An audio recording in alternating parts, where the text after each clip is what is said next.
Today we are discussing about the objectives of sales management कि अगर हम company में सेल्स को मैनेज अगर कर रहे हैं तो उसके ऑब्जेक्टिव्स, उसके उद्देश्य क्या है, कि अगर हम क्यों सेल्स को मैनेज कर रहे हैं। ठीक है,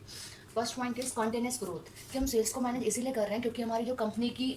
जो ग्रोथ है वो कॉन्टिन्यूस बेसिस पे, लगातार बेसिस पे चल पाती है with the help of management the sales. ठीक है, तो अगर हम सेल्स मैनेज करेंगे तो कंपनी की जो ग्रो है कंटिन्यू बेसिस पे चल पाएगी, it means continue company grow हो पाएगी।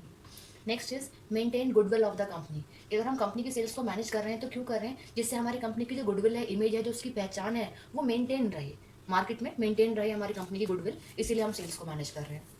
नेक्स्ट इज सेल्स प्रमोशन, कि हमारी कंपनी की जो सेल्स है, डायरेक्टली बात करें तो डिमांड है, तो वो डायरेक्टली प्रमोट करें मार्केट में, हमारी कंपनी की सेल्स फॉर एवर इंक्रीज रहे, प्रमोट रहे मार्केट में, इसीलिए हम सेल्स को मैनेज करते हुए चल रहे हैं।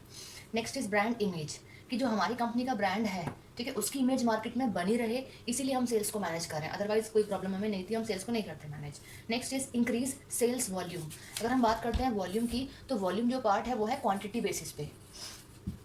अब क्वांटिटी किस चीज़ की है, पर्टिकुलर गुड्स की, जिसके लिए हम इतना कुछ कर रहे हैं, सेल्स कर रहे हैं। ठीक है, जो कोई कंपनी प्रोडक्ट बना रही है उसकी सेल्स अगर करनी है तो क्वांटिटी बेसिस पे हमें उसकी सेल्स को इंक्रीज करना है, मतलब मात्रा जो है किसी पर्टिकुलर गुड्स की जो बनाई जा रही है उसकी सेल्स इंक्रीज हो जाए, इसीलिए हम सेल्स को मैनेज करते हैं। Next is motivate the sales force, अब ये सेल्स फोर्स है कौन, sales force is known as the man power, sales executive. Company की अगर बात करें तो जो पर्सन्स कंपनी में सेल्स इंक्रीज करते हैं, इंप्रूव करते हैं, या फिर सेलिंग पर्सन्स होते हैं हमारी कंपनी के, सेल्स पर्सन जिसको हम बोल देते हैं, वही हमारी कौन होती है, सेल्स फोर्स होती है। तो हम कंपनी के सेल्स फोर्स को या फिर एम्प्लॉयज को या मैन पावर को मोटिवेट कर सकें, इसीलिए हम अपनी कंपनी की सेल्स को मोटिवेट कर वो मैनेज कर रहे हैं। ठीक है, नेक्स्ट इज ऑर्गेनाइजेशनल ग्रोथ, कि सेल्स को मैनेज करने का मोटिव हमारा क्या है, ऑब्जेक्टिव, कि जो हमारी कंपनी है, जो हमारा ऑर्गेनाइजेशन है वो ग्रो करता रहे फॉर एवर, इसीलिए हम सेल्स को मैनेज कर रहे हैं। तो these are the objectives of sales management.